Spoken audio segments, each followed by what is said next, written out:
Dominant Protector. Credit to the author. 2,811-20. Ang mga pangalan po na nandito ay galing sa mga name generator. Kaya kung meron man pagkakatulad sa mga pangalan ng totoong tao o lugar, ito ay tunay na hindi sinasadya. Pero ngayon, parang walang ginagawa ang dinosaur, pero medyo nakaramdam na ng kaba ang dalaga. GG. Ang sigaw ng baboy ay nagpaalala kay Terence na hindi siya narito para panoorin ang labanan, ngunit para maghanap ng kayamanan. Tila ang kayamanan na sinasabi ng baboy ay nasa kuwebang ito. Ang sigaw ng skyboat na baboy ay walang kabuluhan kumpara sa dagindong ng dinosaur at dumadagindong na tunog ng pagbangga ng enerhiya, ngunit na-alerto nito ang dalaga. Nilinggan niya ang kanyang mukha sa pasukan ng kuweba at nakita si Terence. Ito ang unang pagkakataon na nakita ni Terence ang mukha ng dalaga, at napahinto siya sa paghinga. Kahit na marami siyang magagandang babae sa paligid niya, labis pa rin siyang nabigla sa kagandahan ng dalaga. Paano nagkaroon ng ganitong kagandahan sa mundo?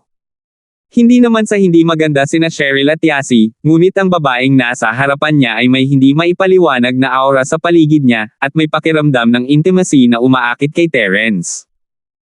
Kahit na ang Althea ay isa ring sky-class late-phase peak beauty, kumpara sa babaeng nasa harap niya, malamig ang aura ng Althea, hindi espiritual.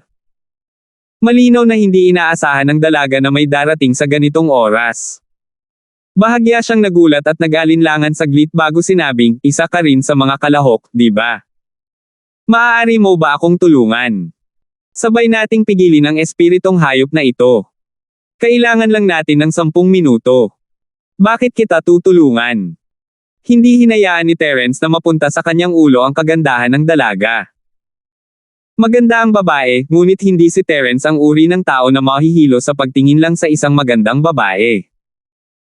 Malinaw na ang spirit beast na ito ay lubhang mapanganib, at kahit ang isang sky-class late-phase peak ay walang magawa dito. Hindi ba siya maghahanap ng kamatayan kung pupunta siya? Mayroon akong 2 halamang gamot sa aking bag. Kung tutulungan mo ako, maaari kong ibigay sa iyo ang isa bilang gantimpala. Sabi ng dalaga. Oh. Habang nag-aalangan si Terence, muling sumalakay ang dinosaur.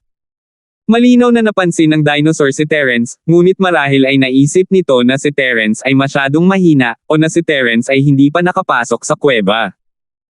Sa alinmang paraan, hindi lumingon ang espiritong hayop upang salakayin si Terence. Nang si Terence ay kausap ang babae, ang dinosaur ay nagluwa ng isa pa. Ito ay parang metallic energy ball. Natigilan si Terence. Ang espiritong hayop na ito ay nagdere ng tubig at apoy, at ngayon ay nagluwa ito ng metal na ball ang enerhiya. Anong elemento ang espiritong hayop na ito? Walang oras ang dalaga para kausapin si Terence. Mabilis din siyang nag-activate ng martial skill. Isang gintong liwanag din ang tumalon mula sa mga kamay ng dalaga at bumalot sa gintong energy ball. Nagsama ang dalawa, biglang lumaki at sumasabog. Sa puntong ito, hindi talaga alam ni Terence kung saan nanggaling ang dinosaur na ito at ang babae. Hindi nakakagulat na ang isang espiritong hayop ay maaaring gumamit ng mga kasanayan sa metal, tubig, at apoy, ngunit ang batang babae ay maaaring gumamit din ng mga kasanayan sa metal, apoy, at tubig. Hindi makapaniwala si Terence. Hindi kaya ang batang babaeng ito ay isang magsasaka na may 3 katangian. Nang si Terence ay nawala sa kanyang pag-iisip, isang 5 kulay na liwanag ang biglang sumilay mula sa kuweba. Kapareho ito ng 5 kulay na liwanag na nakita ni Terence mula sa malayo. Nagtataka pa rin si Terence kung bakit hindi niya nakita ang 5 kulay na liwanag sa kuweba nang makarating siya sa pasukan. Hindi niya inaasahang makikita niya ito dito. Awo-awo. Ang dinosaur ay umungal, at si Terence ay nagulat. Ang dagindong na ito ay mas malakas kaysa sa mga nauna na parang galit ang dinosaur. Ngunit ang ikinakuryos ni Terence ay pagkatapos ng dagindong, ang dinosaur ay hindi nag-activate ng anumang mga kasanayan. Nakatayo lang ito, hindi gumagalaw. Pagtingin niya sa dalaga ay nagulat din siya. Gayunpaman, sa kanyang mukha, makikita ng isa ang isang bakas ng kaginhawahan, na parabang nakamit niya ang ilang layunin. Kahit anong tingin niya dito, kakaibang sitwasyon ito. Hindi alam ni Terence kung ano ang nangyayari at gusto nang umalis, ngunit ang makulay na liwanag mula sa kuweba ay tila tinatawag na naman siya, pumasok ka. Pumasok ka kaagad. Ang mga binti ni Terence ay tila hinailan ng kung ano, at pumasok siya sa kuweba. Puno ng malamig na pawis ang noo ni Terence. Ito ang unang pagkakataon na nakakita siya ng ganito, hindi niya makontrol ang kanyang mga binti. Normal lang na mawala ng kontrol sa mga binti pagkatapos ng pagkabigla, ngunit ito ang unang pagkakataon na nakakita ng ganito si Terence. Ngunit, kahit na gusto ni Terence na huminto ngayon, hindi niya magawa. Naakit siya sa kuweba, at napakalapit niya sa dinosaur. Tumigil, huminto. Puno ng malamig na pawis ang noo ni Terence. Kung dumaan siya sa dinosaur at binato siya nito ng ball ang apoy, patay na siya. Gayunpaman, hindi makontrol ni Terence ang kanyang mga binti. Isang hakbang, dalawang hakbang, palapit na siya ng palapit sa dinosaur. Gayunpaman, nang dumaan si Terence sa dinosaur, hindi man lang nito nilingan si Terence. Galit pa rin itong nakatingin sa pinanggagalingan ng limang kulay na liwanag. Kahit na nilampasan ito ni Terence, walang reaksyon ang dinosaur. Bahagyang napahinga si Terence, ngunit ang kanyang mga binti ay patuloy na umusad ng hindi mapigilan, at siya ay halos kung nasaan ang babae. Nang may sasabihin pa sana si Terence sa dalaga, ang limang kulay na liwanag sa kailaliman ng kuweba ay biglang naging nakasisilaw at nakakapansin. Agad na tinakpan ng nakakasilaw na liwanag ang buong kuweba, at ang mga mata ni Terence ay naging limang kulay sa sandaling iyon. Wala na siyang ibang makita, kahit ang The Girl and the Dinosaur. Ang limang kulay na ilaw na iyon ay parang hindi lang basta-basta. Sa susunod na sandali, naramdaman ni Terence na ang limang kulay na liwanag ay isang hindi nakikitang presyon, na sumalakay sa katawan ni Terence mula sa kailaliman ng yungib, na nagparamdam sa kanya ng sakit. Ang pakiramdam na ito ay parang may pumapasok sa kanyang katawan, parang senyales ng isang breakthrough, ngunit ito ay ganap na naiiba. Ang limang kulay na liwanag na iyon. Parang purong chi, na pumapasok sa hibla ng katawan ni Terence, unti-unting lumalakas ang sakit. Nagsimulang bumilis ang paghinga ni Terence, ito ay isang masakit na pakiramdam, ngunit nang ang limang kulay na liwanag ay pumasok sa kanyang katawan at sumanib sa kanyang chi, nagbigay ito sa kanya ng mainit na pakiramdam. Ito ay mapait sa una, ngunit pagkatapos ay matamis. Masakit sa una, ngunit sa isang kisap mata, naging mainit ito. 2,812. Matapos matiyak na ang liwanag ay hindi makakasama sa kanya, ipinikit ni Terence ang kanyang mga mata at nakatayo lang doon. Dahil hindi siya makalaban, ay enjoy na lang niya ito. 5 elemento sekta. Namutla ang mukha ni Patriarch Albert. Charlie, bakit hindi mo sinabi sa akin bago mo siya hinayaang makilahok sa paglilitis? Mo ba alam na napakadelikado doon? At ang lugar na pupuntahan niya ang pinakamapanganib sa lahat ng panganib. Nakakunot ang noo ni Patriarch Albert habang nakatingin kay Patriarch Charlie, na nakaupo sa ibaba niya. Second senior brother, tatanggapin niya ang manaalang-alang sa grand plan ng 5-element sect natin. Napangiti si Patriarch Charlie. Alam ko na siya ang paborito mong disipulo. Gayunpaman, naisip mo na ba napigilan siya sa pagtanggap ng mana dahil lang sa disipulo mo siya? Paano mo haharapin ang mga ninuno ng ating 5 elementong sekta? Ito. Hindi nakaimik si Patriarch Albert. Sa katunayan, kumpara sa mana, ang lahat ng iba pa ay hindi gaanong mahalaga. Ngunit kailangan mong sabihin sa akin upang maging handa ako. Hindi naman sa ayaw kong sabihin sa'yo pero alam na ni second senior. Mukhang napakaraming koneksyon ng pangalawang senior brother sa Sky Elixir sect, sabi ni Patriarch Charlie na may malabong ngiti. You're quite well informed. Bumilis ang tibok ng puso ni Patriarch Albert. Bigla niyang na-realize na masyado pala siyang nagsalita. Gayunpaman, mula sa sinabi ni Patriarch Charlie, tila alam niya na siya ay may malapit na kaugnayan sa makalangit na Elixir sect. Paano ko kakayanin na isakripisyo ang napakaraming Earth and Sky class practitioners alang-alang sa plano ng sekta natin? Hindi lang ako nag-aalala tungkol sa kanyang kaligtasan, sabi ni Patriarch Albert na napabuntong hininga. Mas nag-aalala ako sa buhay ng iba pang mga magsasaka. Hindi sila pinilit na lumahok sa paglilitis ng Sky Elixir sect. Kung mamatay sila, masisisi lang nila ang sarili nila dahil hindi sila sapat. Sino pa ang masisisi nila? Gayunpaman, hindi iyon inisip ni Patriarch Charlie. Buntong hininga. Hindi madali para sa isang magsasaka na maabot ang antas na ito. Kailangan niyang dumaan sa maraming paghihirap upang maabot ang antas na ito. Ngayon, patay na siya. Walang magawang sabi ni Ancestor Albert. Second senior brother, masyado kang mabait. How can you be soft-hearted when you're doing great things? Iilan lang naman ang tao, pero alang-alang sa engranding plano ng Sky Elixir sect natin, so what if we sacrifice all the ancient sects? Tama ka, walang pakialam na sabi ni Patriarch Charlie. AI. Hindi sumang-ayon si Patriarch Albert sa mga aksyon ni Patriarch Charlie, ngunit wala siyang masabi. Una, ang kanyang autoridad sa Sky Elixir sect ay hindi kasing dakilan ng kay Patriarch Charlie, kaya walang silbi para sa kanya na magsabi ng kahit ano. Pangalawa, patuloy na ginagamit ni Patriarch Charlie ang engranding plano ng 5-element sect para sugpuin siya, kaya wala na siyang masabi pa. Sige, pangalawang senior na kapatid. Bagamat disipulo mo siya, may spy din siya. Mas nag-aalala ako kaysa sa iyo.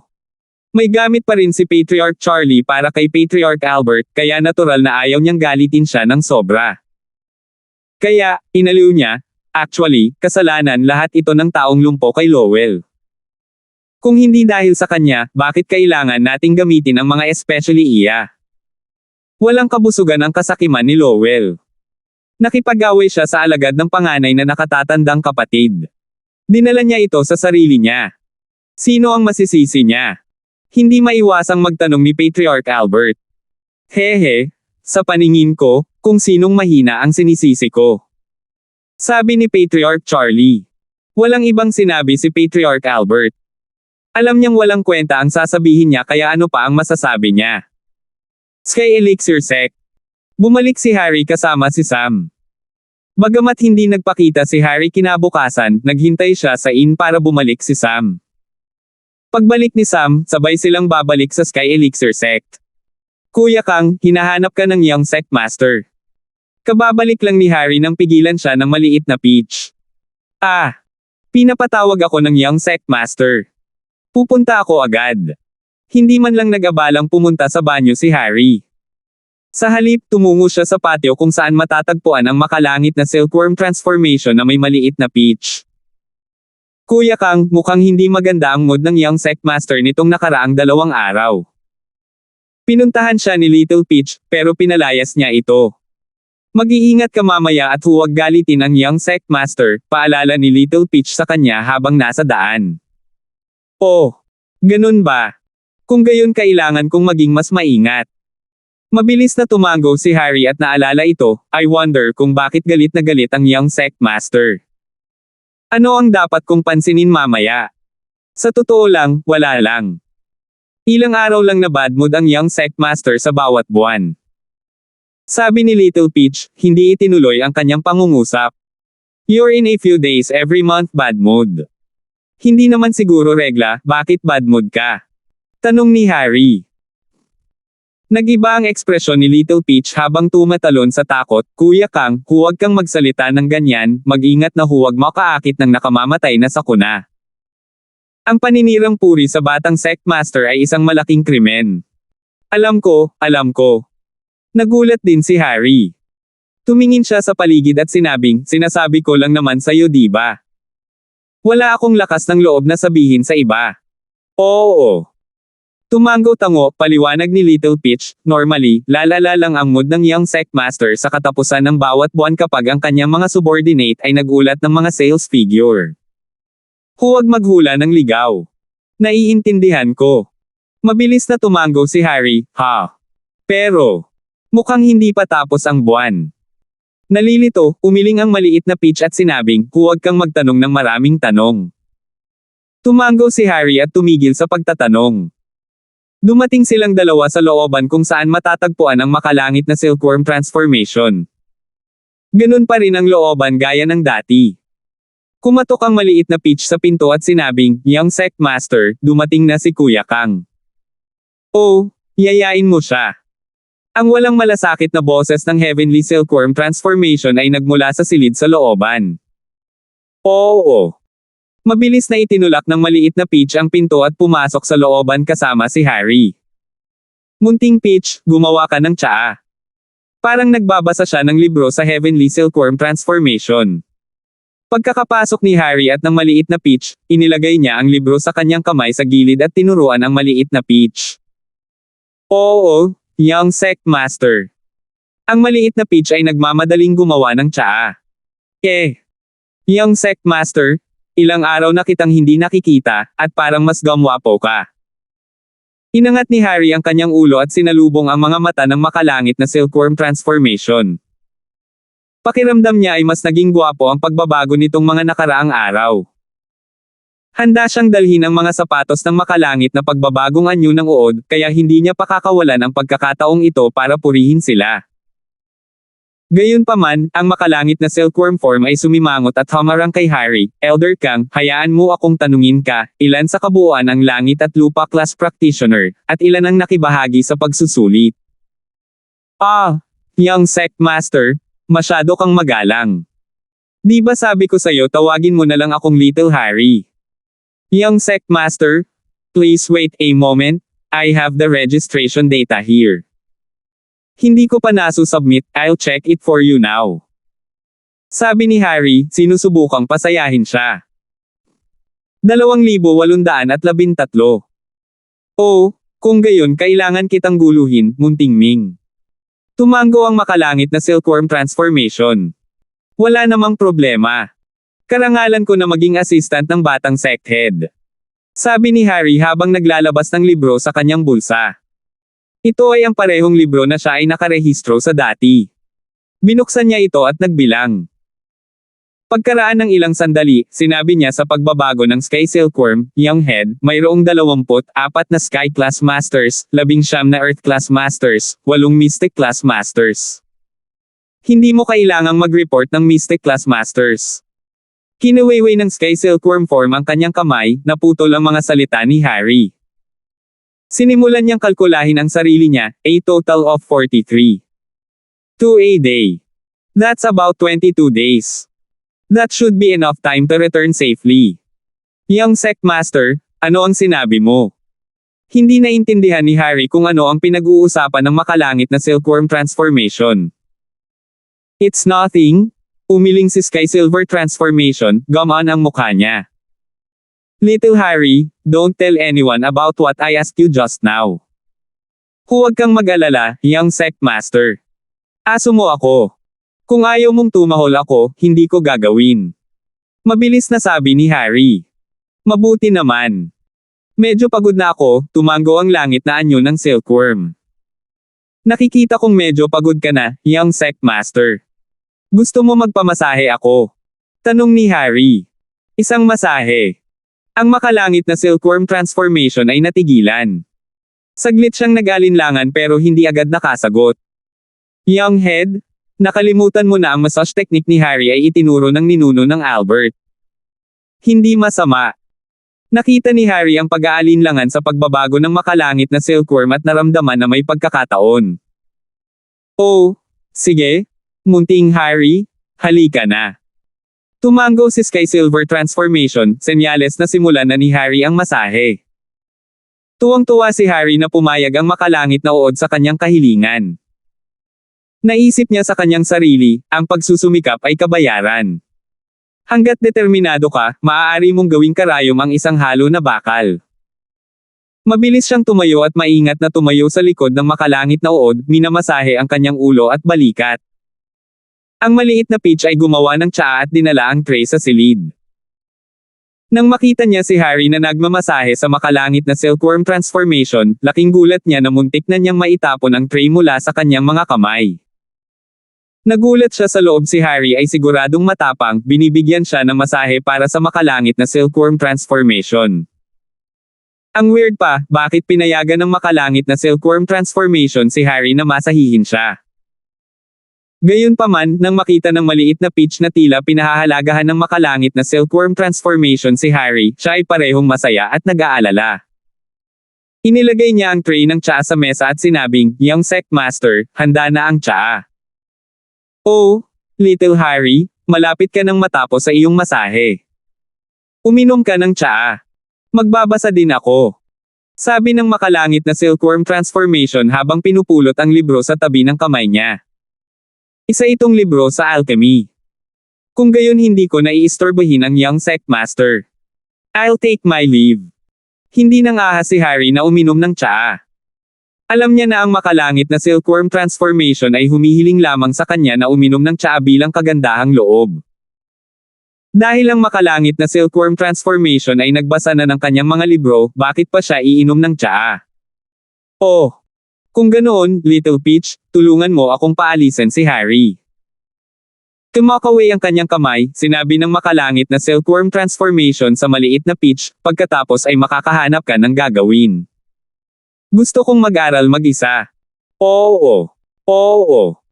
Mabilis na tumango si Little Peach at lumabas ng kwarto kasama si Harry. Pagkaalis ng dalawa sa courtyard, nakahinga ng maluwag ang maliit na Peach at sinabing, Brother Kang, paano ka magiging matapang para mamasahe ang young sect master? Nagtatanong lang ako. Hindi ko inaasahan na papayag si young sect master. Natarante si Harry, dahil ba sa tingin ng young sect master na mapagkakatiwalaan ako at iba ang tingin niya sa akin? Posible iyon. Gayunpaman, kailangan mo pa ring mag-ingat. Medyo kakaiba rin ang sitwasyon ni Little Peach. Huwag kang mag-alala, nakikita ko na ang batang sect master ay mukhang lubos na masaya. Kapag ako ay naging tiwala niya, hihilingin ko sa kanya ang aking kamay sa pagpapakasal. Pareho tayong magiging pinagkakatiwalaang katulong niya kung gayon. Sabi ni Harry. Ito. Okay. May gustong sabihin pa si Little Peach, ngunit nabighani siya sa proposal ni Harry. Nagsimula siyang umasa dito. Sa kuweba. Hindi niya alam kung gaano katagal nagniningning ang 5 kulay na ilaw, ngunit tinansya ni Terence na ito ay isang araw at isang gabi, o mas matagal pa. Gayunpaman, ang sakit at saya na ito ay nagparamdam kay Terence ng hindi mapaglabanan na kaiganhawahan. Ang liwanag na pumasok sa kanyang katawan ay tila nagpapalusog sa kanyang mga meridian, ngunit parang hindi. Hindi masabi ni Terence kung ano ang eksaktong bagay na iyon, ngunit naging komportable siya. Sa sandaling ito, pakiramdam niya ay nasa isang misteryosong espasyo siya. Parang tumigil ang oras sa paligid niya. Hindi niya alam kung gaano nakatagal ang lumipas pero unti-unting lumabo ang ilaw sa harapan niya. Bumalik sa realidad si Terence mula sa mahiwagang kalagayan niya. Isang magandang mukha ang lumitaw sa harap ni Terence. Iyon ay ang batang babae mula sa kuweba. Napagtanto ni Terence na napakalapit niya sa kanya. Halos magkaharap na silang dalawa. Malapit na silang hawakan. Nakikita ni Terence ang babae, kaya natural, makikita rin ng babae si Terence. Nagulat din siya sa biglang pagsulpot ni Terence, napabulalas, Og. Ipapaliwanag na sana ni Terence na hindi niya napigilan at atras na sana siya ng 2 hakbang ng isang malakas na dagindong ang dumating mula sa likuran. Ang malakas na enerhiya ay nagtulak sa dalawa sa lupa, na parang tinulak ni Terence ang isang magandang babae pababa. Kakabalik lang ng dalawa sa katinoan, at wala na silang oras na gamitin ang chi nila para protektahan ang sarili, kaya madali silang nahulog. Nagdampi ang mga labi ng dalawa, at hindi napigilan ni Terence ang pag-freeze. Hindi niya akalain na magkikita ang dalawa sa hindi magandang paraan. Gayunpaman, ang ganitong uri ng kahangahangang pakiramdam ay nagpabilis ng tibok ng puso ni Terence.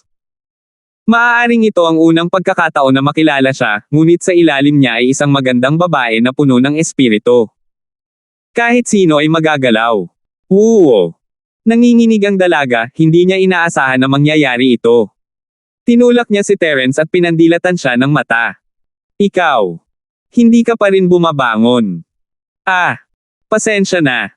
Biglang naalala ni Terence na may dinosaur sa likod niya. Hindi ito ang oras para maging intimate.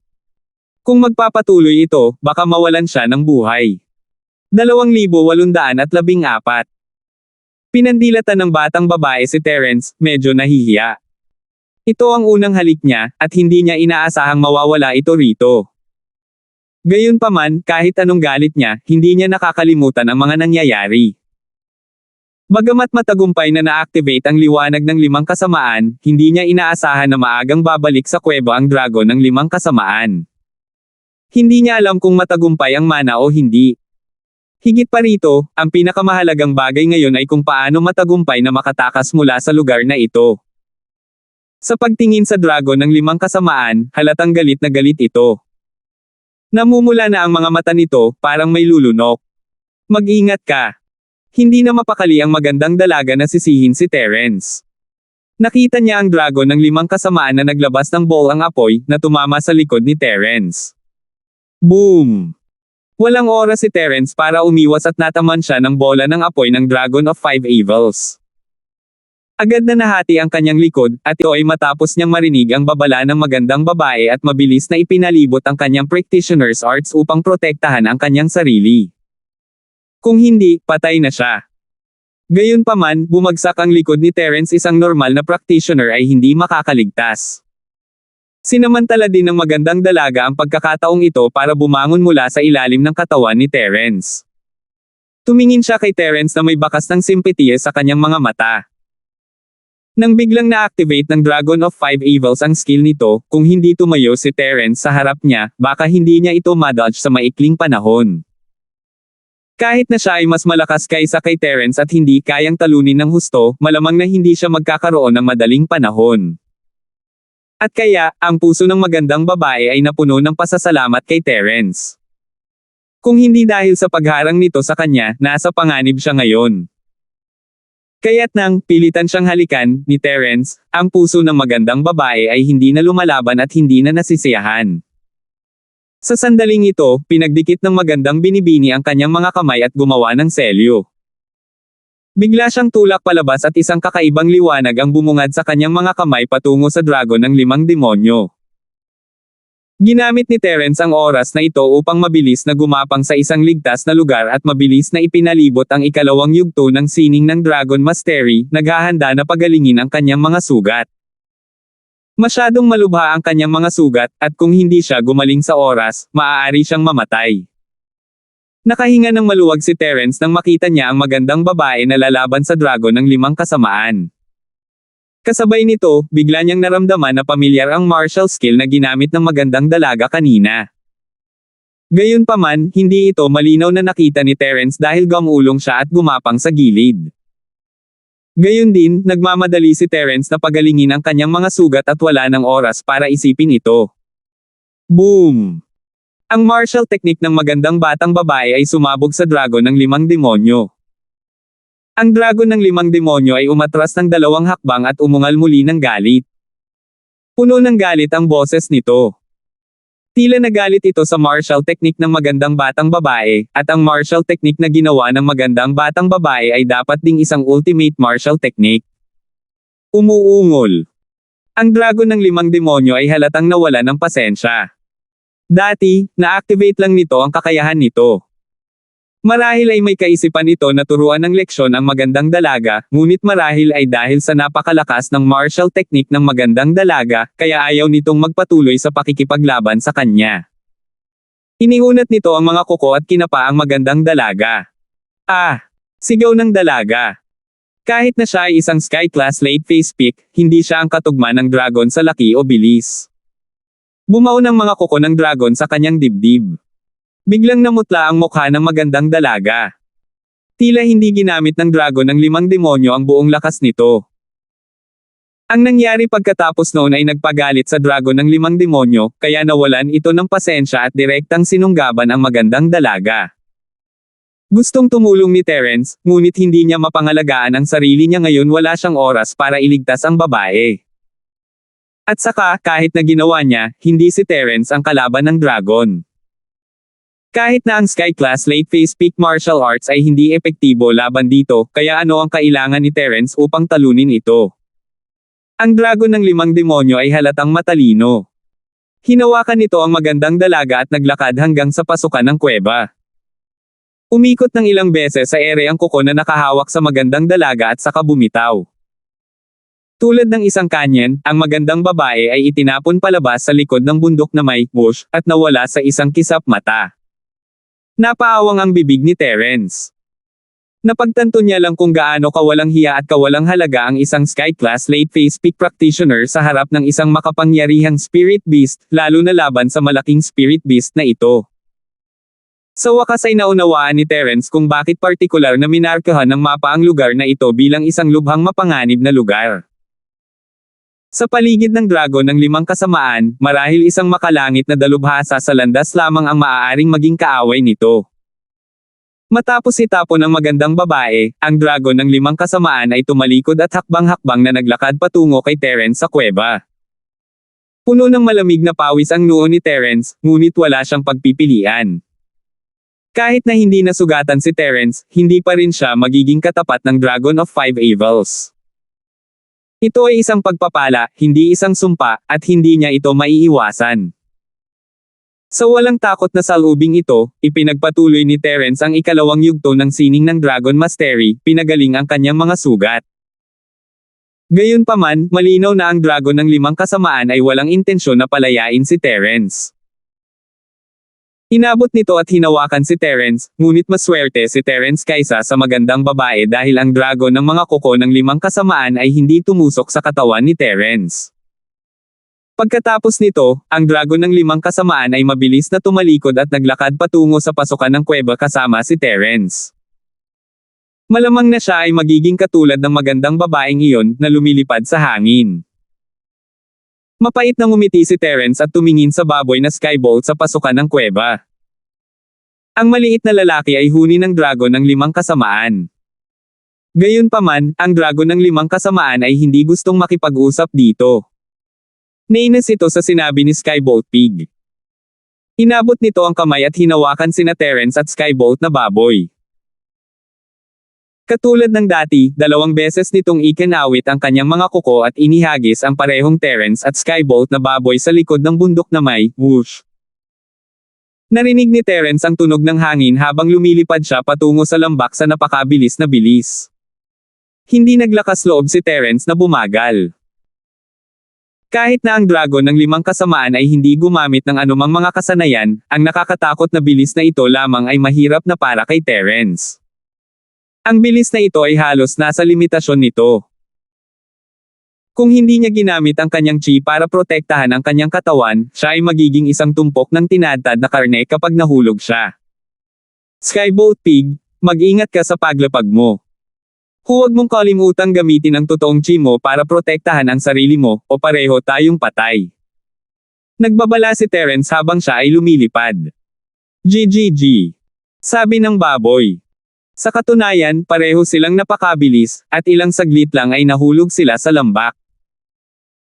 Si Terence at Skybolt Pig ay nahulog mismo sa ilalim ng bangin na may malakas na kalabog, na ginulo ang ulo ni Terence.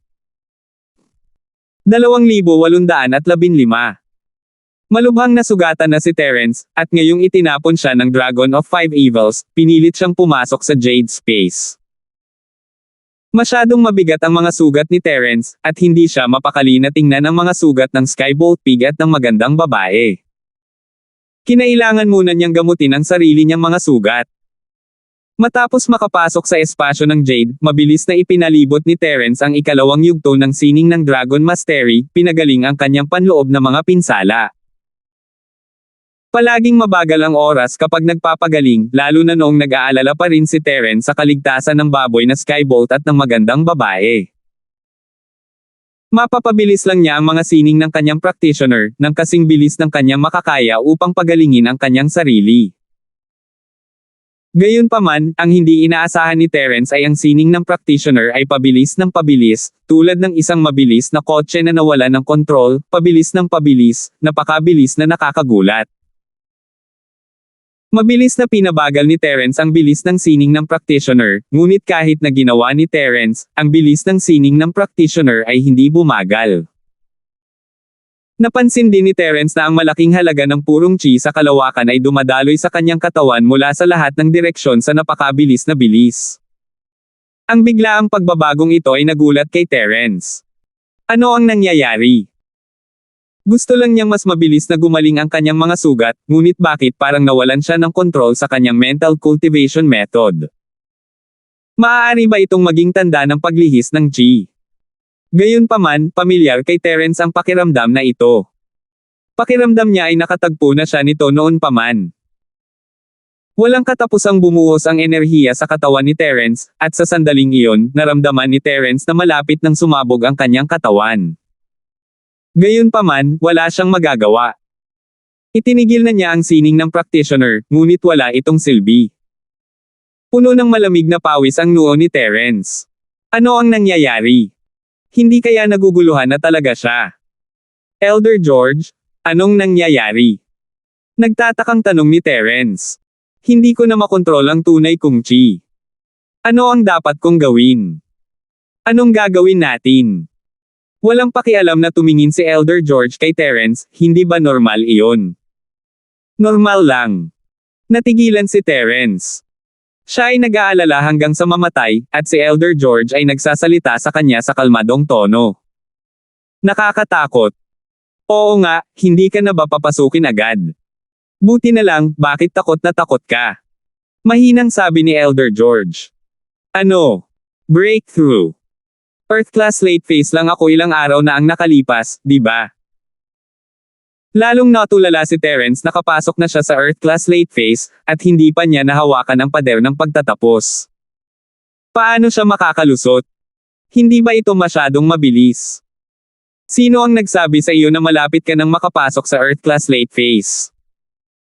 Inikat ni Elder George ang kanyang mga mata, ang tinutukoy ko ay ang iyong sining ng Dragon Mastery. Malapit na itong makapasok sa ikalawang yugto at maabot ang malaking bilog ng ikalawang yugto. Paf! Ubo-ubo. Halos lumuwa si Terence ng dugo dahil sa pagkabigla. Magtatanong na sana siya nang maalala niya ang unang beses na pumasok siya sa Jade Space. Iyon ay, ito ay ang parehong pakiramdam siya ay nagkaroon ng ngayon kapag siya ay bumagsak sa stage 1 ng unang klase. Hindi nakakagulat na naramdaman ni Terence na napaka-pamilyar nito ito ang eksena ng kanyang unang Practitioner's Arts breakthrough. Kaya lang matagal na iyon, at si Terence ay sumisira lang sa lakas, hindi sa kanyang Practitioner's Arts, kaya nakalimutan niya ito. Sa pag-iisip na iyon, sa wakas ay kumalma si Terence at hinayaan ang nakapalibot na purong chi na dumaloy sa kanyang katawan. Sa sandaling ito, ang katawan ni Terence ay parang magnet, patuloy na sumisipsip ng enerhiya sa paligid. Ang enerhiya sa katawan ni Terence ay tumataas, at unti-unti, naramdaman ni Terence na hindi na kaya ng kanyang katawan ang napakalaking enerhiyang ito. Pagkatapos, ang kanyang buong katawan ay sumabog na parang isang paputok, at sa isang boom, ang kanyang mga damit ay agad na nasunog sa mga piraso, lumilipad sa lahat ng direksyon. Nakalusot siya. Hindi inakala ni Terence na maaabot niya ang buong ikalawang yugto ng sining ng Dragon Mastery ng napakabilis. Ito ay dapat na isang bagay na magbibigay sa kanya ng sakit ng ulo, ngunit hindi niya naisip na siya ay masira sa panahon ng proseso ng pagpapagaling. Gayunpaman, hindi iyon tama. Hindi ba nila sinabi na ang kailangan para makapasok sa malaking bilog ng ikalawang yugto ng sining ng Dragon Mastery ay para sa 5 elemento sa kanyang katawan na mag-transform sa kanilang tunay na katangian? Gayunpaman, hindi niya tinanggap ang mana, kaya paano ito naging isang tunay na katangian? Sa isiping iyon, hindi mapakali si Terence na tamasahin ang kilig ng kanyang Practitioner's Arts breakthrough. Mabilis niyang tinanong si Elder George, Elder George, ang ilusyon na elemento sa aking katawan ay hindi pa nagbabago sa isang tunay na elemento, paano ako nakalusot sa ikalawang yugto ng sining ng Dragon Mastery? I did. Mayroon ka ng 5 true attributes, pero kulang ka pa rin sa Mist and Ice attributes. Gayunpaman, hindi iyon makakaapekto sa iyong breakthrough sa second stage ng Art of Dragon Mastery, dahil sub-attributes lang ang 2 attribute na iyon, kaya hindi mo na kailangang i-convert ang mga ito sa ngayon. Sabi ni Elder George. Napagbagong loob na ito. Kailan ito napagbagong loob? Hindi ba kailangan nating pumunta sa lupang mana para tanggapin ang mana? Natigilan si Terence, iniisip na hindi ito kapanipaniwala. Kailan siya nakatanggap ng mana? Ngayon lang. Sabi ni Elder George. Ngayon lang. Napakurap si Terence, naalala ang kakaibang nangyari sa kuweba. Para siyang nasa kakaibang estado, maaaring iyon ay ang mana. Ngunit kahit na ito ay isang mana, hindi lahat ng 5 elemento ng sabay-sabay lahat ng 5 elemento na nagiging tunay na elemento ng sabay-sabay na nagparamdam kay Terence na parang nananaginip siya. Noong nasa kuweba ako. Panahon na. Hindi ko alam kung bakit ka nariyan, ngunit naglalaman ito ng 5 elemento, origin energy. Tumango si Elder George. Hindi kaya ang kahulugan ng lupain ng 5 kasamaan? Ang kahulugan ba ng 5 elemento? Kumunat ang noo ni Terence. Ipinaliwanag ni Sam ang tungkol sa mga katangian ng chi ng 5 kasamaan, at tila ito ay katulad ng chi ng 5 elemento. Nakarating ba siya sa pinagmulan ng 5 kasamaan nang hindi sinasadya at natanggap ang mana? I'm not sure about that. I've never been here before, but I'm sure natanggap mo na ang inheritance. Bakit gusto mo pang malaman kung bakit? Tama ka. Tumango si Terence, hindi iniisip kung bakit niya tinanggap ang mana sa ngayon. Siya ay medyo nalilito, gayunpaman, at ang nakapagpa-interes sa kanya ay kung ang lugar na ito ay napakadaling tanggapin ang mana, maaari ba niyang hayaang dumating si Trixie at ang Althea? Makakatanggap din kaya sila ng mana dito. 2,816. Ang mana ni Terence ay iba sa kanila, ngunit kung kaya niya, dapat ay kaya rin nila. Hindi. Biglang nakaisip si Terence ng isang mahalagang tanong, Elder George, kahit na pinahihintulutan ng lugar na ito ang mga mana ng lahat ng 5 elemento, hindi ba kailangang mayroong paunang kinakailangan para dito? Ibig sabihin, kailangan kong gumawa ng serye ng masalimuot na paghahanda, hindi tulad ng mga normal na tagapagmana na kailangan lang intindihin at ipasa ang kanilang kaalaman. Wala naman akong ginawang paghahanda, di ba? Hindi mo ginawa, pero hindi ibig sabihin na hindi ginawa ng iba. Siguro ang dinosaur na iyon o kung ano, marahil ang batang babae na iyon, mahinang sabi ni Elder George. Sila. Biglang naalala ni Terence ang isang mahalagang bagay, ang pinakahuling hakbang ng pagpatay ng babae. Sa oras na iyon, naramdaman ni Terence na pamilyar ito, ngunit nasugatan siya at wala ng oras para isipin iyon. Ngayong naisip niya ito, biglang naramdaman ni Terence na ang martial skill na ito ay katulad ng sarili niyang martial skill. Tama, ito ang 5 elemento ng 8 trigrams palm. Ikinonekta niya ang mga tuldok sa kakaibang liwanag sa palad ng dalaga at inalala ang eksena ng i-activate ni Lowell ang kanyang husay. Alam ng babaeng ito ang 5 elemento ng 8 trigram palm. Ang pagtuklas na ito ay nagpabilis ng tibok ng puso ni Terence. Maaaring ang babae ay mula sa pamilya Tegen. Marahil, nakababatang kapatid siya ni Lowell. Gayunpaman, posible rin na ito ay mula sa sekta ng 5 elemento, at walang kinalaman sa pamilya Tegen. Gayunpaman, kahit sa ang faction kabilang ang babae, maging ang Tegen family o ang 5-element sect, siya pa rin ang kaaway ni Terence.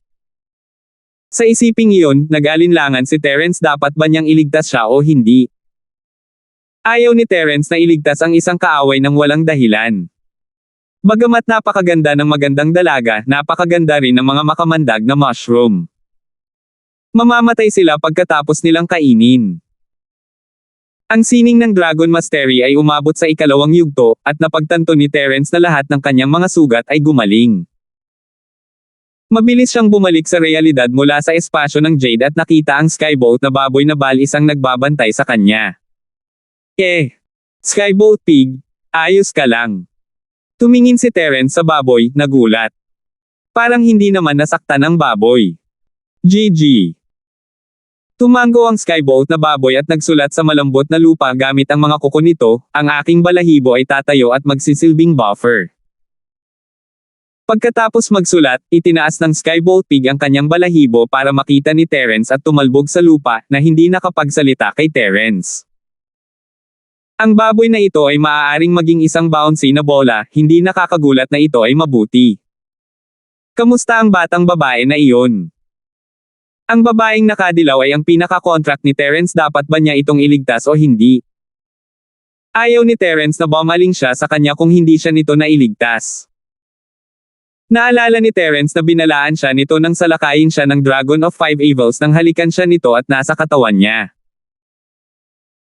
Kung hindi dahil sa babala nito sa kanya, hindi sana niya na-activate ang arts ng kanyang practitioner para protektahan ang kanyang sarili, at mas malala pa ang kanyang mga pinsala. Ni hindi niya alam kung makakarating siya sa lambak, kaya sa isang kahulugan, ang babae ay ang tagapagligtas ni Terence. Kung hindi siya niligtas ni Terence, masama talaga ang pakiramdam niya. GG. Itinuro ng baboy ang direksyon na hindi kalayuan. Oh, you mean she's over there? Then let's go and take a look. Tumayo si Terence at naglakad sa direksyon na tinuro ng baboy na skybolt. Habang naglalakad ay pinagmamasdan niya ang paligid. Nasa lambak sila sa likod ng mga bundok. Inangat ni Terence ang kanyang ulo at tumingin sa mga bundok kung saan siya nahulog. Nagbago ang mukha niya. Ang lugar na ito ay talagang isang lambak na hindi maaaring akyatin. Ang pader ng bundok sa kanyang harapan ay napakakinis, at wala man lang akyatan. Kung ang bundok na ito ay mas maikli, ito ay mabuti Terence ay isang Earth-class late phase, pagkatapos ng lahat, at maaari siyang tumalon sa ilang higit pang mga pagsubok. Ngunit ang bundok na ito ay napakataas, at walang paraan para tumalon siya. Ang bulubunduking ito ay walang katapusan, at hindi alam ni Terence kung may katapusan na ba ito. Hindi bababasa, mula sa hitsura nito, si Terence ay walang paraan upang umakyat.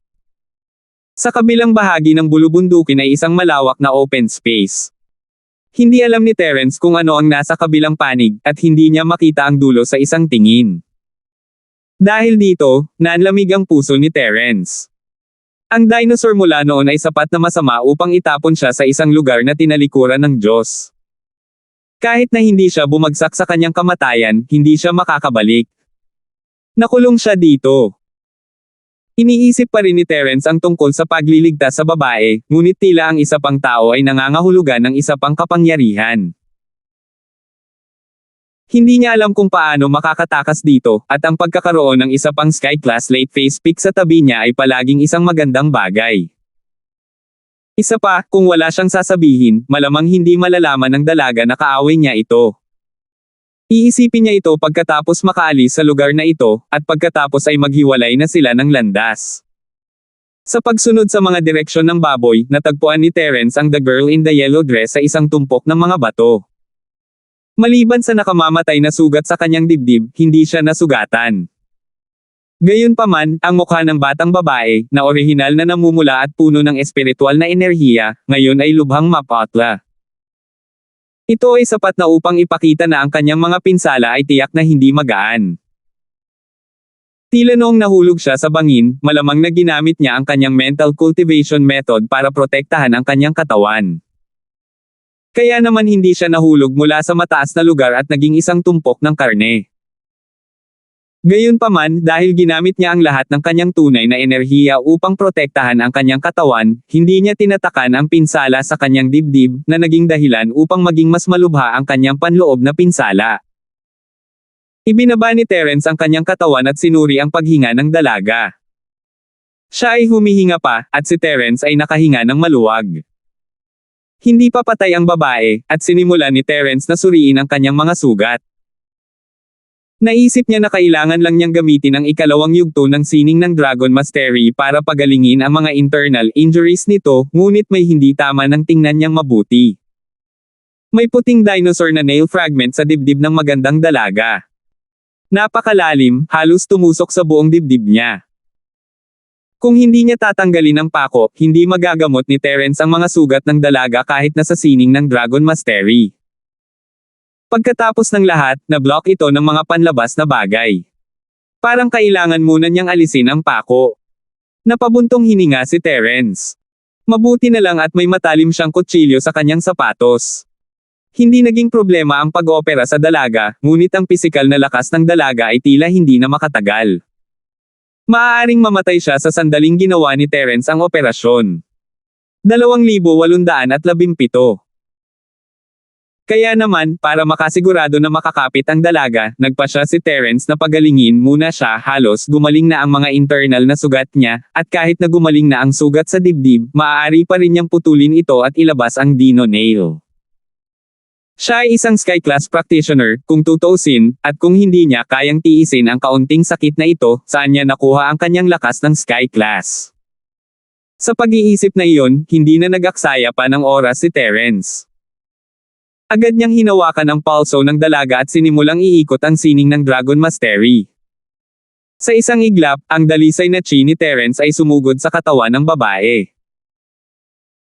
Ang hindi inaasahan ni Terence ay napagkatapos makumplito ang sining ng Dragon Mastery sa ikalawang yugto, ang bilis ng kanyang pagpapagaling ay ganito kabilis ito ay hindi bababa sa isang ikatlong mas mabilis kaysa dati.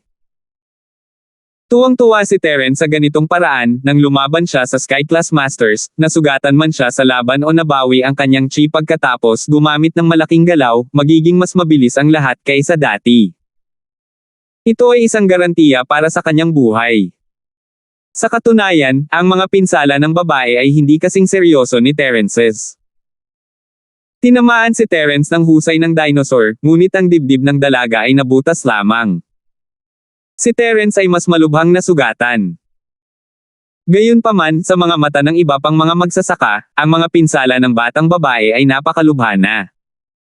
Ang maliit na gamot sa pagpapagaling ay hindi na makapagpapagaling sa kanya, maliban kung mayroong isang Grade 3 Great Recovery Pill. Sa epekto ng dalisay na chi ni Terence, mabilis na gumaling ang mga sugat ng batang babae. Si Terence ay may skybolt na baboy sa kanyang tabi, kaya hindi niya kailangang maging masyadong kabahan. Nakatuon siya sa pagpapagaling sa dalaga at hindi na kailangang mag-alala tungkol sa kaligtasan ng kanyang paligid. Ngunit tila walang mga espiritong hayop sa lambak, at ang baboy ay tamad na tumingin sa paligid. Sa wakas, ganap na gumaling ang mga internal injuries ng dalaga. Maliban sa kuko ng dinosaur sa kanyang dibdib, lahat ng kanyang mga sugat ay gumaling. Gayunpaman, pinagaling lang ni Terence ang kanyang mga sugat at hindi siya binigyan ng anumang lakas. Una, hindi siya lubos na kilala ni Terence, at pangalawa, hindi niya alam kung magiging kaaway niya ito pagkagising niya. Maghihintay siya hanggang sa makumpirma niya kung kaibigan o kalaban niya ito. Nang gumaling na ang lahat ng mga sugat ng batang babae, hinubad ni Terence ang kanyang damit. Isa siyang milagrong doktor, ngunit wala siyang X-ray eyes o X-ray na mga kamay para magsagawa ng operasyon sa isang magandang babae sa pamamagitan ng kanyang mga damit, kaya kinailangang habarin ni Terence ang kanyang pang-itaas bago gawin ang operasyon. Siyempre, kayang hintayin ni Terence na magising ang babae at gawin ang operasyon ng mag-isa, ngunit ito ay lubhang mapanganib. Ang batang babae ay hindi isang doktor, at magiging napakahirap na operahan ang kanyang sarili. Isa pa, malamang na nasaksak ang pako sa gilid ng puso ng dalaga. Kung hindi siya mag-iingat at inilabas ito, madudurog ang puso nito.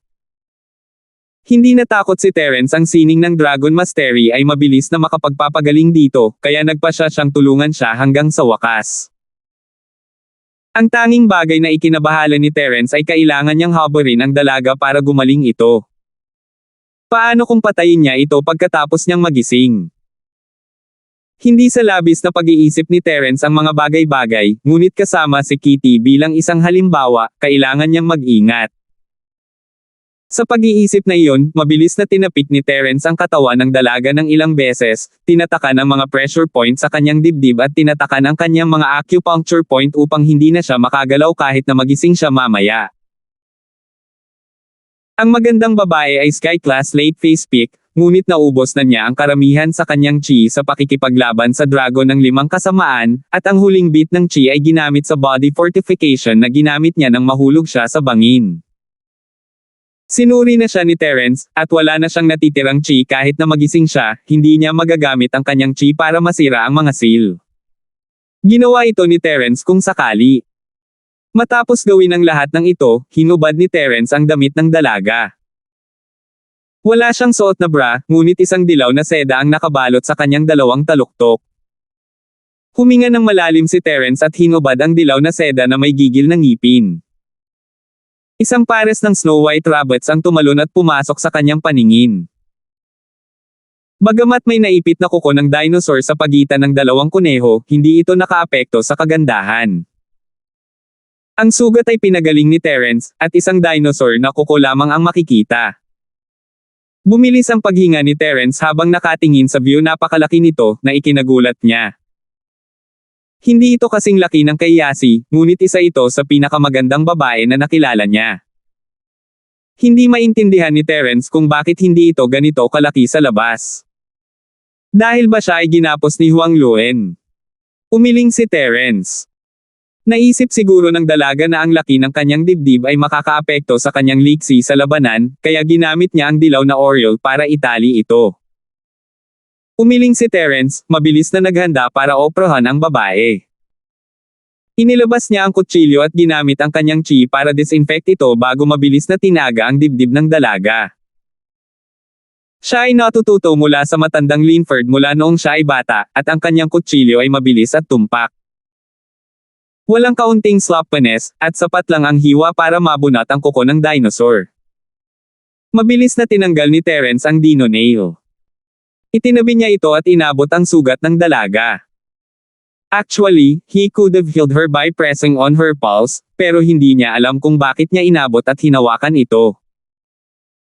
Ang malambot at makinis na pakiramdam na iyon ay nagpabilis ng tibok ng puso ni Terence. Hindi niya namamalayan na ginamit niya ang kanyang kamay sa paghagod nito.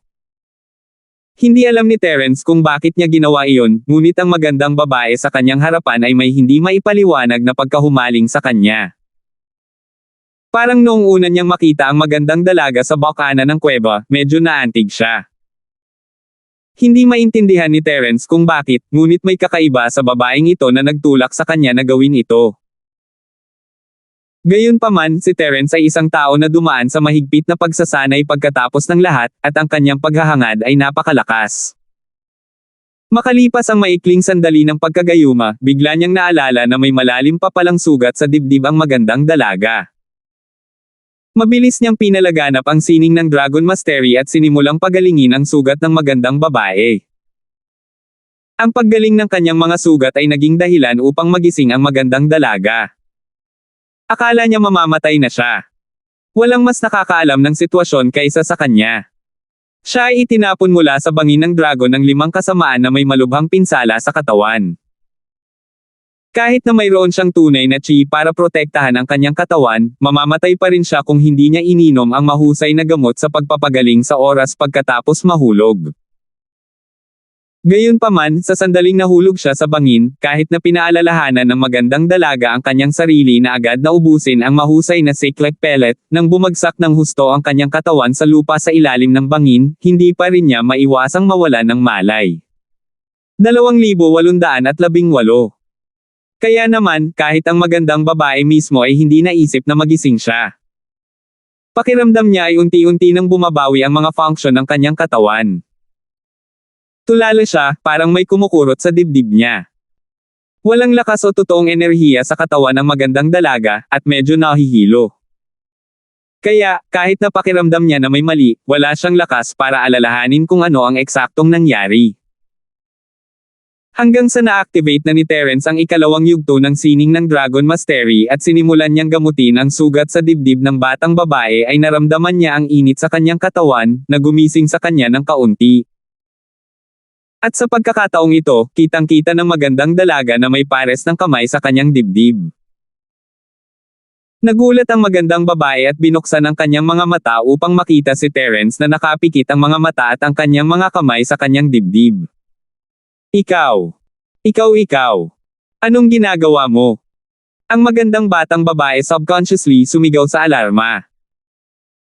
Gusto niyang sampilin siya, ngunit napagtanto niya na hindi lamang siya walang lakas o totoong chi para suportahan ang kanyang mga aksyon, hindi siya makagalaw kahit na gusto niya. Parang may nagdiin sa acupuncture points niya. Ang magandang babae ay bihasa sa medisina at alchemy, at alam niya ang tungkol sa mga punto ng acupuncture ng katawan ng tao at ang kanilang silang. Hindi niya alam kung paano ito gagawin, ngunit alam niya na alam ng ilang physical practitioner kung paano ito gagawin, ngunit wala siyang oras para isipin iyon sa ngayon. Ano ang sinusubukang gawin ni Terence? Nahihiya at nagalit ang dalaga, dilat ang mga mata habang nakatitig kay Terence. Gusto niyang sunugin si Terence hanggang mamatay. I'm healing you. Nagulat si Terence nang makitang gising ang dalaga, ngunit nang maalala na tinatakan na niya ang kanyang mga acupuncture point at wala itong pure chi sa kanyang katawan, hindi niya ito pinansin. Nakahawak pa rin ang kamay nito sa dibdib ng dalaga, nagpapagaling sa mga sugat nito. Ikaw. Para gamutin ang mga sugat ko. Natigilan ang magandang dalaga. Hindi siya mapusok na tao, at bagamat labis siyang nagalit, ang paalala ni Terence ay nagpaunawa sa kanya na ang lahat ng kanyang mga sugat ay gumaling na. Alam ng magandang dalaga kung gaano siya nasaktan. Tumingin siya sa gilid at nakita niya ang madugong mga kuko ng dragon ng 5 kasamaan. Naunawaan kaagad ng magandang dalaga na tiyak na tinulungan siya ni Terence na alisin ang mga kuko ng dragon ng 5 kasamaan.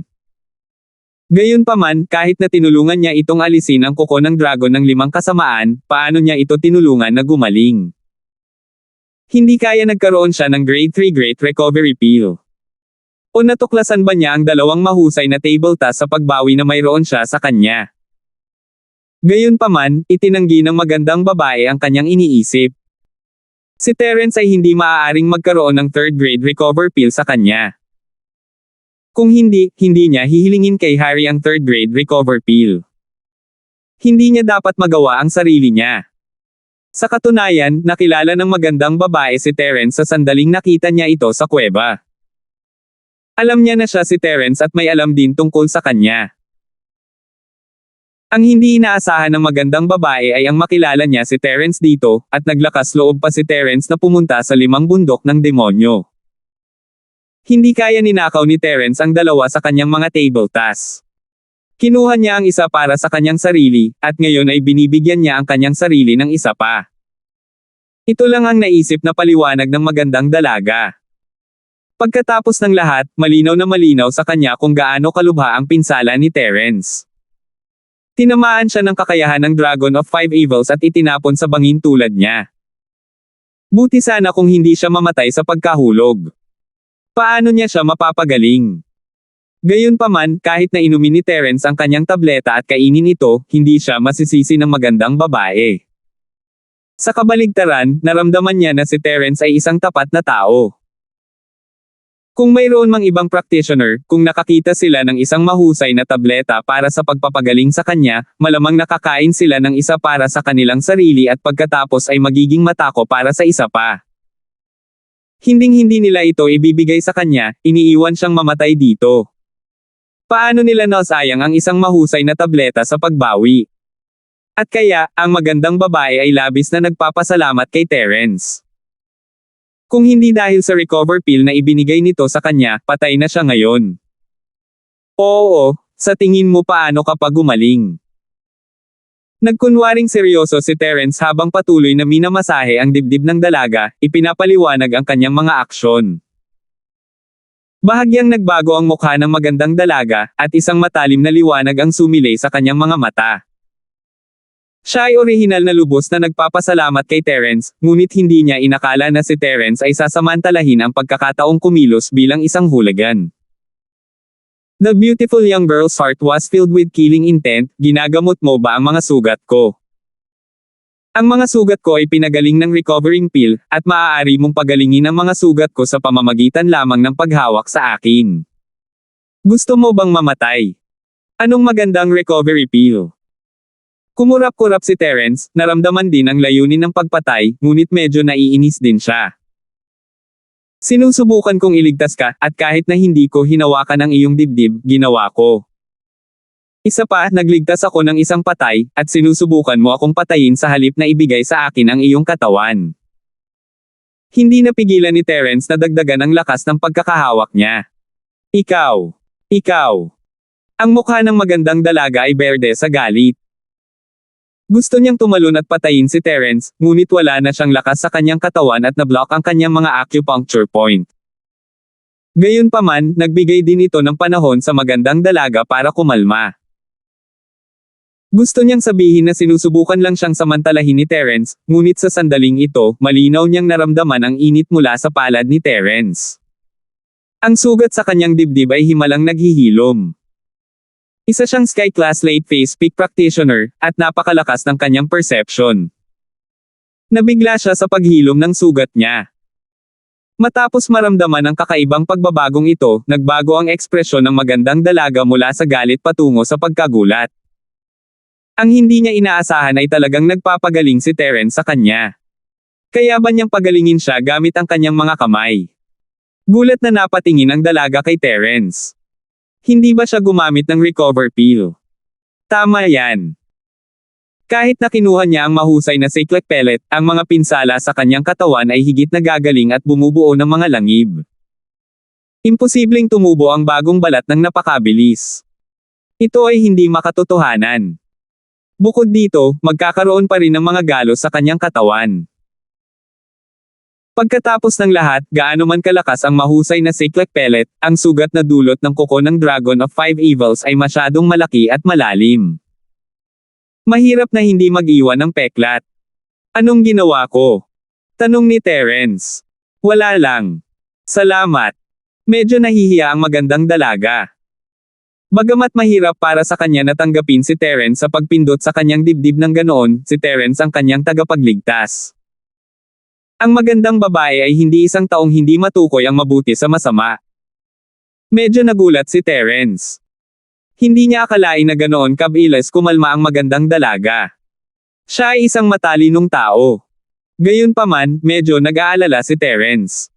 Gusto niyang tapusin ang pagpapagamot bago magising ang magandang dalaga para hindi nito malaman na may kakayahan itong magpagaling ng iba. Pero ngayon, hindi na niya maitago kahit gusto niya. 2,819.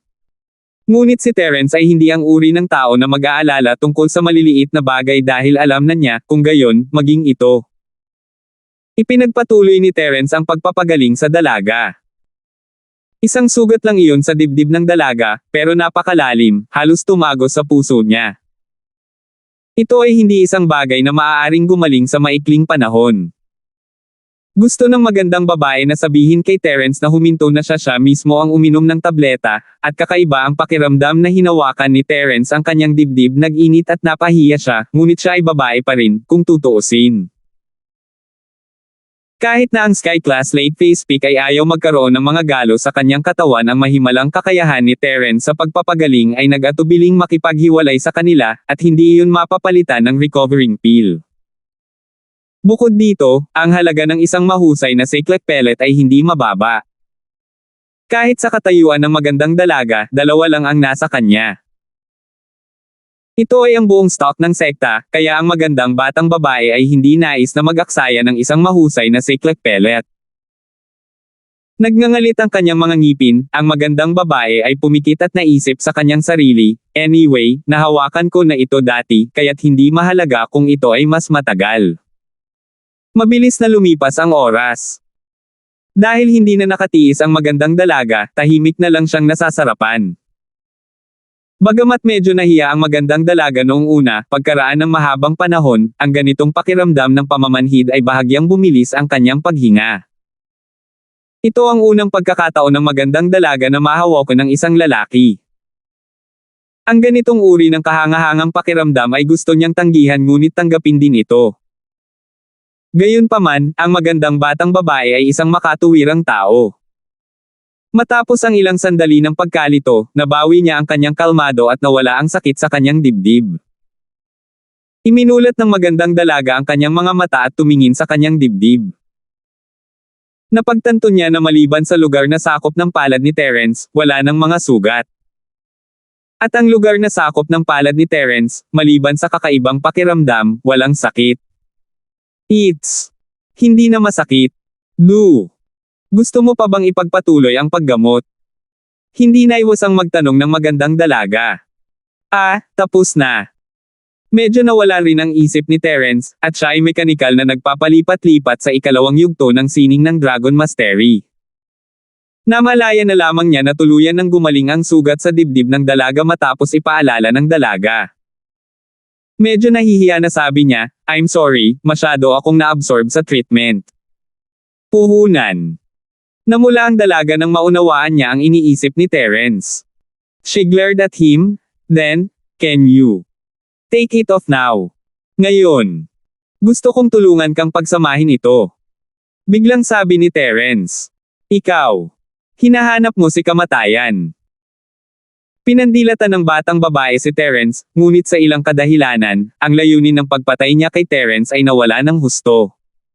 Haha! Mabilis na inalis ni Terence ang kanyang mga kamay, at isang pares ng perpektong kuneho ang tumalon. Ikaw! Iikot mo ang iyong ulo. Naramdaman ng dalaga ang lamig sa kanyang dibdib nang iangat niya ang kanyang ulo upang makita si Terence na nakatitig sa kanya ng masama. Nagpanik siya.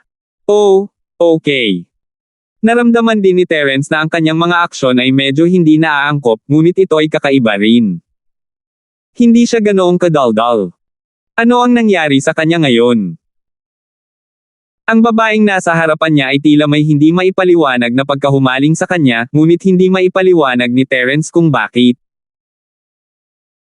Pagkatapos lumingon ni Terence, mabilis na sinubukan ng magandang babae na itali ang seda pabalik sa kanyang dibdib, ngunit nang itinaas niya ang kanyang kamay, napagtanto niya na ang kanyang mga acupuncture point ay selyado pa rin. Kung mayroon siyang purong chi sa kanyang katawan, hindi ito magiging problema, ngunit wala siya nito ngayon. Saglit siyang nag-alinlangan bago nagsalita, "Hey! Ham!" Tanong ni Terence nang hindi lumilingon. "Ikaw! Tulungan mo akong tanggalin ang aking mga acupuncture point." Nag-aalalang sabi ng magandang dalaga. Oh, tama na, naalala na lang ni Terence na hindi pa nilalabas ang acupuncture points ng dalaga. Lumingon siya at hindi niya maiwasang makita ang kaakit-akit na jade rabbit sa dibdib ng dalaga. Gusto mo pa bang manood? Pinandilatan ng magandang babae si Terence. Paano ko tatanggalin ang mga acupoints kung hindi ko sila titingnan? Don't tell me I'm going to randomly poke them. Tanong ni Terence. Then, you see. Medyo hindi nakaimik ang magandang dalaga. Tinanong mo akong tingnan ito. Patuloy na tumingin sa kanya si Terence bago inabot ang kanyang kamay at ilang beses na tinapik ang katawan ng dalaga. Pagkatapos nun, tumalikod na siya. Mas malaki ang tukso, ngunit nilabanan ito ni Terence. Isa itong sky-class late face pick, hindi isang normal na babae. Hindi na naglakas loob si Terence na guluhin pa siya matapos itong mapagtanto. Sinubukan ito ng magandang babae, at sigurado, may galaw na niya ang kanyang katawan ngayon. Mabilis niyang binuhat si Huang Luan mula sa lupa, mabilis na itinali ang kanyang dibdib at inayos ang kanyang mga damit.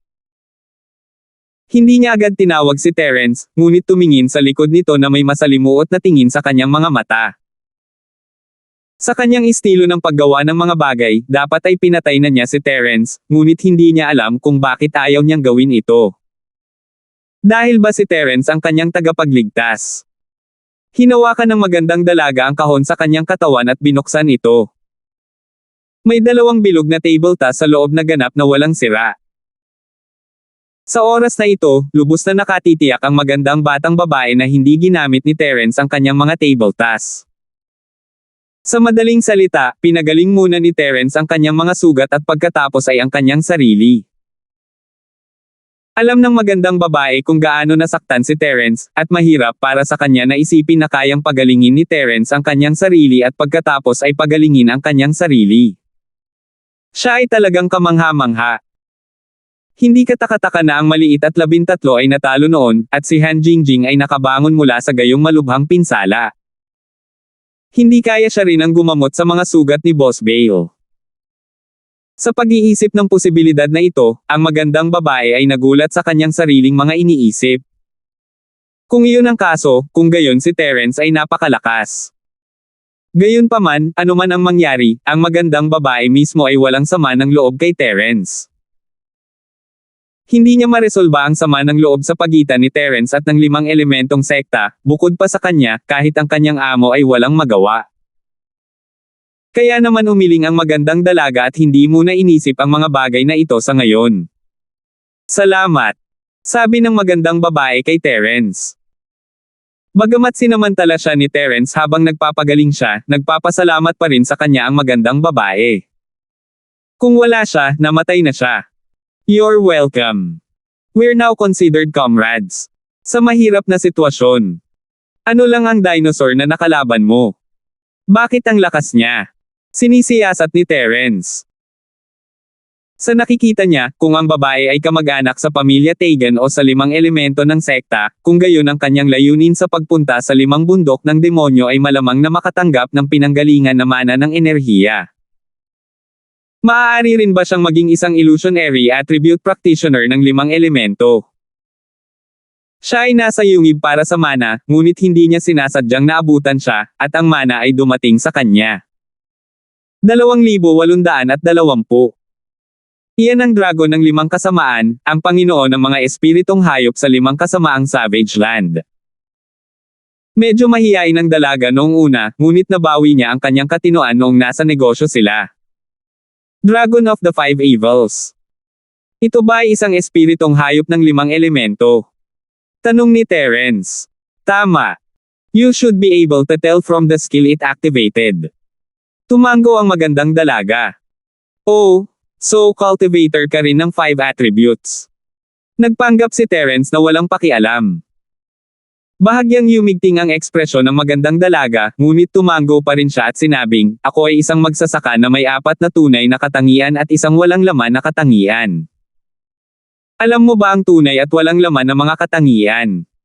May alam ako. Tumango si Terence. Sabay gulat niya.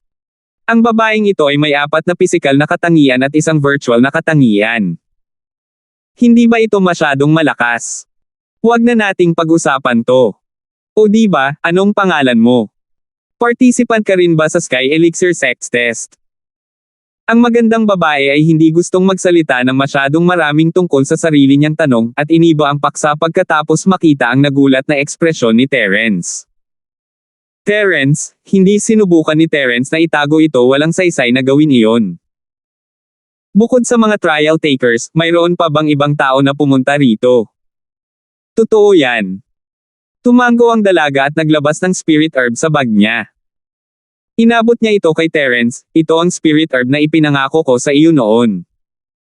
Ito ay kinakailangan para sa pagsubok na ito. Oh, kung gayon hindi ako magiging magalang. Tumango si Terence at tinanggap ito, anong pangalan mo? Saang sekta ka galing? Ako. Ako si Teresa Winslow, isa akong rogue cultivator, sandaling nag-alinlangan ang magandang dalaga, ngunit sinabi pa rin ang kanyang pangalan. Gayunpaman, nagsinungaling siya tungkol sa kanyang sekta. Ang kanyang sekta ay dapat magkaroon ng ilang salungatan kay Terence ngayon. Para sa ilang kadahilanan, ayaw ni Teresa ng labis na agwat sa pagitan nila. Marahil ay ayaw niyang maramdaman ni Terence na nagligtas siya ng isang kaaway, naisip ni Teresa. Terese. Isang bahay aliwan ang itinayo malapit sa tubig, ang anino ng pamilya ay naaaninag sa Juan-Juan, ang tao nga ay gaya ng ipinahihiwatig ng pangalan. Sabi ni Terence habang nakatingin kay Teresa. Namula ang mukha ni Teresa, masasabi niyang pinupuri ni Terence ang kanyang kagandahan. Hindi pa siya natawag na kagandahan noon, at medyo nahihiya siya sa papuri ni Terence. By the way, bakit ka napunta sa Five Evils Mountain Range? Iniba ni Teresa ang topic. Nagtataka siya kung bakit pupunta si Terence sa tuktok ng 5 kasamaan na bundok. Oh, maghahanap ako ng kayamanan. Hindi sinubukan ni Terence na itago ang anuman kahit ang isang random na dahilan ay hindi makumbinsi si Teresa. Paghahanap ng kayamanan. Natigilan si Teresa. Oh, ito na. Inilabas ni Terence ang inner pellet at ipinakita ito kay Teresa. Essence Inner Core. Nahanap mo talaga ang bagay na ito. Nagulat si Teresa. Hindi niya akalain na ang swerte ni Terence ay makakahanap ng laman ng loob ng isang espiritong hayop. Alam mo ba kung para saan ang bagay na ito? Hindi inakala ni Terence na makikilala ni Teresa ang bagay na ito sa isang tingin. Huminto si Teresa sa tanong ni Terence, saglit na nag-alinlangan bago sumagot, maaari akong gumawa ng protective necklace, ngunit kailangan ko ng palsipikado. Ikaw ay isang panday. Tanong ni Terence. Ako. Teresa pursed his lips and nodded. I guess so, but I've never cast it before. Bakit hindi mo ako tulungang gumawa ng isa? Biro ni Terence. Ang isang tableta ay hindi magagawa, kailangan mo ng hindi bababa sa 5. At saka, pagkatapos ng pagsubok na ito, babalik ako sa aking sekta. Ikaw at ako ay hindi na dapat magkaroon ng anumang pakikipag-ugnayan, sabi ni Teresa. Hehe, sekta. Hindi ba't gumagala ka na cultivator? Saka saang sekta ka galing? Baka magkita ulit tayo in the future. Nakangiting tanong ni Terence. Nahulaan niya na si Teresa ay mula sa 5 elementong sekta, ngunit si Teresa ang nagpakawala nito. Namula ang mukha ni Teresa, at natahimik siya. Ayaw niyang magsinungaling kay Terence, pero ayaw din niyang sabihin dito kung saan siya nanggaling. Ang Sky Elixir sect at Terence ay nagkaroon pa rin ng kaunting awayan sa pagitan nila, at ayaw ni Teresa na masira ang kanilang relasyon dahil sa kanyang sekta. Kung bakit siya nag-aalala tungkol sa kanilang maikling relasyon, hindi alam ni Teresa. Kung noon pa man, siguradong papatayin na niya si Terence, ngunit hindi niya iyon iniisip ngayon. Kalimutan mo na ito, huwag na nating pag-usapan ito. Alam kong may mga gumagala-gala na magsasaka na sumapi sa isang sinaunang sekta, at hindi ito dapat ipagmalaki. Ayos lang kung ayaw mong pag-usapan iyon. Nagulat si Terence sa katahimikan ni Teresa, ngunit hindi siya nagtanong. Kahit na walang sinabi si Teresa, nahulaan na ni Terence ang kanyang background. Kung talagang mula siya sa sekta ng 5 elemento, normal lang na itago ang background ng kanyang sekta. Nga pala, bakit ka napunta sa 5 Evils Mountain Range? I'm here to do something special. Pasasalamat na sabi ni Teresa. Kung gayon, nagawa mo ba ito? Tanong ni Terence. Hindi ko pa alam. Umiling si Teresa. Naisip niya ang nangyari kanina at medyo nawala. Alam ni Terence na hindi close ang dalawa, at kahit na siya ang tagapagligtas ni Teresa, maaaring hindi niya sabihin sa kanya ang totoo. Maaaring hindi niya sabihin sa kanya kung bakit siya pumunta rito, dahil nahulaan ni Terence na maaaring narito si Teresa para tanggapin ang mana. Gayunpaman, ayon sa sinabi ni Boss Bale, ang pamana ng pinagmulang enerhiya ay iba sa pamana ng kaliwanagan. Sa tuwing maipapasa ang mana ng pinagmulang enerhiya, isang tao lamang ang matagumpay na makakatanggap ng mana. Kung nagtagumpay siya, dapat ay nabigo si Teresa na tanggapin ang mana. Sa ganitong paraan, nakakuha si Terence ng bargain mula sa paghahanda ni Teresa. Kung alam ni Teresa na tinanggap ni Terence ang mana, iniisip niya kung papatayin niya ito. Sa pag-iisip na iyon, nagpasya si Terence na huwag magpatuloy sa paksang ito. Malalagay siya sa panganib kung sakaling bumalik sa katinoan si Teresa. Pagkatapos ng lahat, sinabi noon ni Boss Bale na upang matanggap ang mana ng pinagmulang kapangyarihan, isang serye ng mga komplikadong paghahanda ang kailangang gawin. Malamang na ginawa na ni Teresa ang mga paghahanda noon, at ngayon ay malamang na nabigo ang mana, ngunit hindi pa niya ito alam. Si Terence, sa kabilang banda, ay hindi mag-iisip na tatanggapin niya ang mana kung hindi dahil sa katotohanan na ang kanyang sining ng Dragon Mastery ay lumampas sa Stage 2 top class. Mahirap sabihin kung tinanggap niya ang mana mula sa ibabaw. Paano tayo lalabas dito? Ang taas talaga nitong bangin, paano tayo aakyat? Biglang naisip ni Terence ang pinakamahalagang problema, paano sila aalis sa lugar na ito. Itinaas ni Teresa ang kanyang ulo at napagtanto ang kanilang sitwasyon pagkatapos ng paalala ni Terence. Bumalatay ang pag-aalala sa kanyang mga mata. Tumingin siya sa paligid at mas lalong lumalim ang pag-aalala sa mukha niya. Maya-maya, sabi niya, kami. Parang hindi na makaakyat. Hindi ka makakaakyat. Kumurap si Terence, at nanlamig ang kanyang puso. Naisip na niya ito noon pa, ngunit naisip niya na si Winslow ay Sky Class late phase peak dahil hindi makaakyat si Terence ay hindi nangangahulugan na hindi makakaakyat si Winslow. Salamat po at sinamahan ninyo ako, ingat lagi mga master.